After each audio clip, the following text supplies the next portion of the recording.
Меня зовут Леонид Люцкевич, и я являюсь редактором новостной программы «Актуальная камера», которая выходит по вечерам в 8 часов на телеканале ТВ+. Меня зовут Герман, и работаю тренером по фигурному катанию.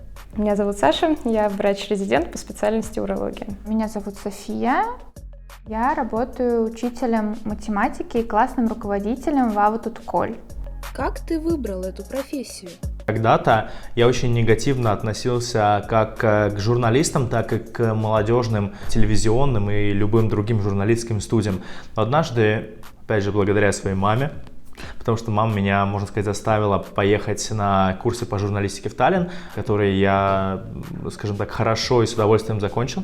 И после этих курсов поступило предложение участвовать в программе «Молодежные новости МЫ» на ТВ+.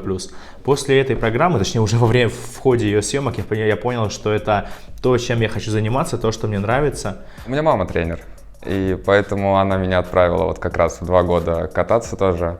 Не с кем было оставлять дома. Мне всегда нравились биология и химия. Мне хотелось общаться с людьми, узнавать их, потому что люди — это очень интересно. Каждый человек — это маленький космос. И поэтому медицина на самом деле был таким падением на доверие немножечко. Также возможностью оттянуть выбор, потому что я знала, что в медицинском учатся 6 лет, и только тогда ты делаешь выбор, каким специалистом ты будешь. И, конечно же, юношеские мечты о том, чтобы менять мир в лучшую сторону.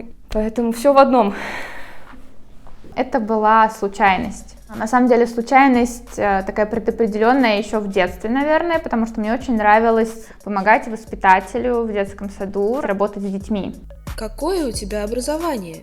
У меня образование высшее, бакалавр технических наук, электроэнергетика. Среднее, то есть гимназию окончил, вот, и в универе сейчас учусь. Образование у меня высшее. Я закончила 6 лет общей медицины и на данный момент прохожу специализацию. У меня высшее образование как биолог, эколог, также степень магистра биологии, экологии и дополнительное образование преподаватель биологии. Нужно ли образование? Образование скорее нужно, и скорее нужно образование абсолютно любое. То есть здесь все очень просто. Журналист, опять же, это не профессия, это призвание. И если ты даже закончишь магистратуру журналистского факультета журналистики, то это не значит, что ты сможешь журналистом работать. Это значит, что ты получил это образование. Я закончил факультет энергетики, и я понимаю в технических темах достаточно много. Если темы касаются энергетической экономики, то я тоже в этих темах разбираюсь. Поэтому вот так вот, собственно, и формируется редакция по знаниям тех людей, которые в ней работают. Я знаю, что можно выходить только на курсах, то есть какую-то категорию постоянно иметь. Их 10, если не ошибаюсь, максимально 10. Но все равно образование лучше иметь. В медицине, к сожалению, без высшего образования никак. Вне зависимости от того, кем ты хочешь работать, врачом или медсестрой. Образование учителю необходимо. Это может быть не обязательно чисто педагогическое. Очень часто очень многие люди приходят в педагогику, не имея при этом педагогического образования как такового. Они его получают дополнительно. И чаще всего это лучше, чем когда человек сразу пошел в педагогический. Какие есть возможности карьеры? Наверное, молодые люди, которые приходят на факультет журналистики обучаться, они думают: вот я там стану к 30 годам главой портала, главой издания, главой канала.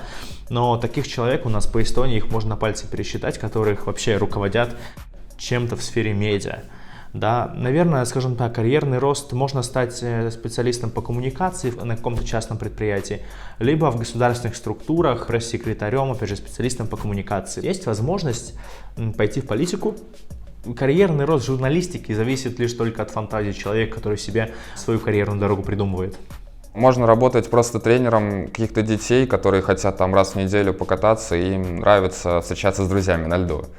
Можно уже дальше пойти как тренером профессиональным, то есть уже в сборные куда-то и как бы на большие соревнования. А я попытался пойти по-другому, я хочу пойти как хореограф, то есть как частный тренер.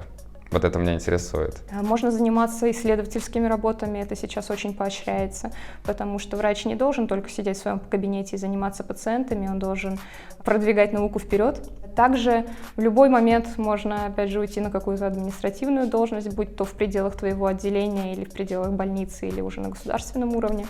Можно в науку погрузиться вообще с головой и уйти от больницы вообще и заниматься только какими-то научными исследованиями, испытаниями новых лекарств. И также всегда, если тебе хочется адреналина, ты можешь дежурить на скорой или в приемном покое, или в реанимации. Если ты хочешь спокойной деятельности, то можно выбирать резидентуру семейной медицины, где у тебя не будет никаких ночных дежурств, а будет четко структурированный день и понятные обязанности. У тебя есть возможность развиваться как классный руководитель или как наставник. Ты уже дальше можешь посмотреть, если тебе это интересно, ты в дальнейшем можешь выбрать какие-то курсы дополнительные, уйти, например, в преподавание взрослым, если ты понимаешь, что тебе не подходит с маленькими детьми работа. Если ты видишь какая-то методика, которая работает, которая тебе интересна, но в твоей школе тебя не поддерживают, ты можешь найти тех людей, которые тоже согласны с тобой, и вы можете вместе школу открыть. Соответствует ли твоя зарплата тому, что ты делаешь? Я считаю, что зарплата не соответствует тому, что я делаю. Я считаю, что зарплата за такую работу должна быть выше. Я не жалуюсь. Вот. Конечно, всегда хочется больше, и поэтому я и пошел учиться. Я понимаю, что нужно просто развиваться. Если хочешь большего, то нужно больше делать. Зарплата позволяет хорошо жить, учиться, себя реализовать. Понятно, что врач не купит себе замок и новый Порш каждый год, но жить комфортно и уверенно можно. Соотношение зарплаты и вкладываемого труда, оно всегда такое очень сложное, особенно на начальном этапе работы. Что тебе нравится в профессии? Мне нравится в профессии больше всего, что каждый день у нас что-то новое. Я не знаю, я себя настолько там свободно чувствую. Мне как сходить погулять. Во-первых, каждый день это вызов, каждый день это новая головоломка. Мне всегда нравилось решать квесты. И также мне очень нравится видеть результат моей работы, конечно. Когда ты видишь, что ты действительно помог человеку, облегчил его страдания, и когда ты видишь, что это совершенно другой человек, человек улыбающийся и полон силы и энергии, то это самая лучшая награда. Нравится, когда ты видишь, что дети, у них есть интерес, у них появляется этот интерес к учебе, у них прям вот, как говорят, глаза горят, а у них видно, как мозг работать начинает. То есть они задумываются, а как, а почему. У них появляется вот эта пытливость ума, что им хочется знать. Что не нравится? Особенность работы в новостной редакции, что когда ты работаешь в новостях, у тебя очень мало простора для творчества. То есть, если у тебя есть какие-то идеи, есть придумки, они всегда ограничены форматом. Еще мне очень не нравится иногда, что тот же самый формат ограничивает меня по времени. Я не могу сделать сюжет на какую-то тему, которая меня очень зацепила или которую я считаю важным для людей, на 4 минуты, на 5, где я объясню просто все от начала и до конца. У меня есть максимум 2-2,5 минуты, и то, когда у редактора хорошее настроение. Вирус мешает, катки закрывает. Так ничего не мешает. Это когда ребенок у себя забирает вот эту возможность увидеть мир. Он себя ограничивает словами «я не хочу», «мне неохота», «я не понимаю», «я не знаю» и «я не хочу знать». То есть даже «я пытаться не буду». Эти фразы, которые уже сразу убивают внутри дальнейшее желание к развитию. Если бы ты занимался чем-то другим, то чем? Я бы зарабатывал деньги любым образом. Поэтому я бы, наверное, если бы не работал в этой профессии, я бы пытался делать что-то другое, что приносило бы мне больше денег. Но я, к сожалению или к счастью, этой работой поглощен, мне очень нравится, и ничего менять я не хочу. Много раз думал в бизнес куда-то, но как-то это все равно не мое. Если бы нужно было все-таки выбирать, это все равно была какая-то социальная специальность, возможно, какой-то социальный работник, ориентированный на помощь людям и общение. А если бы я работала не учителем, я бы была флористом. Какой случай на работе тебе запомнился? Когда мы поехали на строительство Народной обсерватории в Муноласкме, это была зима, это был декабрь, было холодно, временная лестница покрыта льдом. Мы хотели вскарабкаться на крышу обязательно, чтобы заснять хорошие планы. Ну а Владимир Гоман, который от обсерватории занимается, сказал: ребят, что если из вас кто-то есть свыше 100 килограмм, то лучше на эту лестницу не наступать, она может под вами провалиться. Ну, мы так посмотрели друг на друга. Вахур сказал, ну, чтобы я был полегче, я должен снять шляпу. Естественно, это была шутка. А я подумал про себя, вот даже если я полностью разденусь, то я все равно по лестнице вверх забраться не смогу. Поэтому пока они снимались на крыше планы, красивую картинку, открывали-закрывали купол, я час просто стоял на земле и ждал. Мне всегда очень нравятся случаи, когда у пациента настолько типичная картина заболевания, что вот он тебе рассказывает, и ты начинаешь угадывать его ответы. И в итоге ты знаешь, какой у него будет диагноз еще до того, как сделал какие-то либо анализы и обследования. Какие-то интересные фразы о том, что самая запоминающаяся была о том, что у нас по венам течет углекислый газ. Это было самое прям вот в сердечко фраза, и ты так... Ох, вот эта жизнь была бы.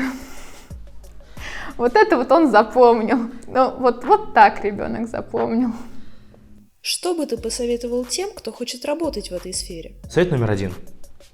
Смотрите, читайте очень много различных длинных материалов, коротких материалов, интервью, репортажей. То есть, чем больше вы насмотрите и начитаете из того, что делают журналисты, тем больше вы будете понимать, как это можно сделать хорошо и интересно. Плюс у вас, когда вы это все прочтете, у вас будет хороший кругозор, который позволит вам уже определяться с тем, чем вы в профессии хотите заниматься дальше. Первый совет. Второй совет. Никогда не идите учиться на журналиста. По-моему, это пустая трата времени. Вас там не научат, как быть журналистом. Вас научат, как писать пресс-сообщения, какие есть жанры и что журналист должен делать. Но этому вы можете научиться, прочитав одну статью в интернете, которая занимает, наверное, 2 листа А4. Ну и третий совет. Если вы хотите попасть в какое-либо издание, просто обивайте пороги.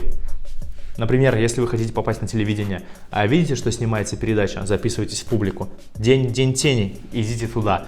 Вас должны знать. И когда вас узнают, то можно уже потихонечку пытаться внедряться ассистентом, помощником, волонтером.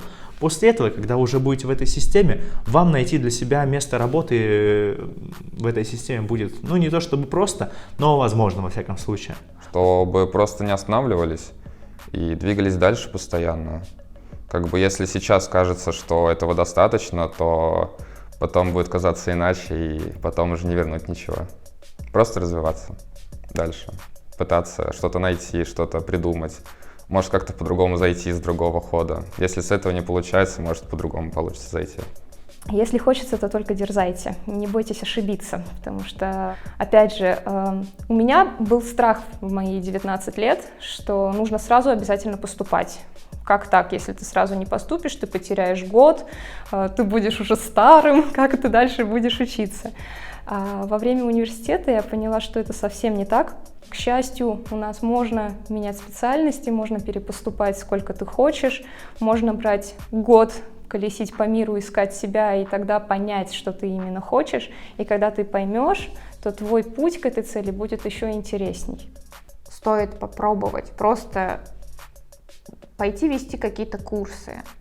И если ты понимаешь, что тебе совсем не подходит работа, тебе тяжело, тебе сложно, и тебе это неинтересно в этом дальше развиваться, то здесь себя не нужно заставлять. Если тебе прям совсем неинтересно, то лучше посмотреть, что будет для тебя полезнее, и поменять направление.